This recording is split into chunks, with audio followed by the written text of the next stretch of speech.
अस्सलाम वालेकुम dear parents, कैसे हैं आप। उम्मीद करती हूँ बिल्कुल खैरियत से होंगे। आज आपके बच्चे ने क्लास में स्वाद से शुरू होने वाली कहानी सुनी, नई तस्वीरें देखी, उनके नाम सीखे, स्वाद को लिखना और पढ़ना सीखा, स्टीम एक्टिविटीज़ की, क्लास वर्क भी किया है। अब बच्चा आ गया है घर, आपने उसकी डायरी चेक करनी है। उस डायरी पे जो भी अब बच्चे को होमवर्क मिला है उस होमवर्क को आपने अपनी निगरानी में मुकम्मल करवाना है।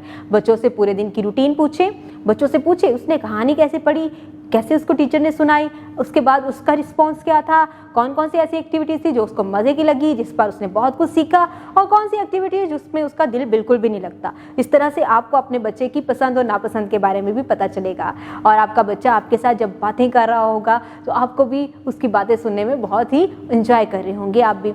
इसके साथ ही आपने क्या करना है कि घर में बहुत सी ऐसी चीज़ें हैं जिनके नाम स्वाद से शुरू होते हैं जो कि घर में मौजूद हैं। आपने बच्चों को बताना है कि ये नाम जो हैं स्वाद से शुरू होते हैं, इसे हम रोज़मर्रा इस्तेमाल करते हैं, हमारे बोलचाल में ये अल्फाज आते हैं, इन चीज़ों का इस्तेमाल करके हम अपनी ज़िंदगियों को आसान बना रहे हैं। तो इस तरह से बच्चा सीखेगा कि हरूफ़े तहजी का इस्तेमाल उसके बोलचाल में कैसे हो रहा है और वो रोज़मर्रा अपनी आंखों के सामने जो चीज़ें देख रहे हैं उनके नामों में कैसे हो रहा है। इस तरह बच्चा रियल लाइफ के साथ जुड़ा रहेगा और आप भी बहुत इंजॉय करेंगे। उम्मीद करती हूँ आपने आज की इस वीडियो से बहुत कुछ सीखा होगा। मज़ीद सीखने और जानने के लिए हमारे साथ रहिएगा। मिलते हैं अगली वीडियो में, तब तक के लिए खुदा हाफिज़।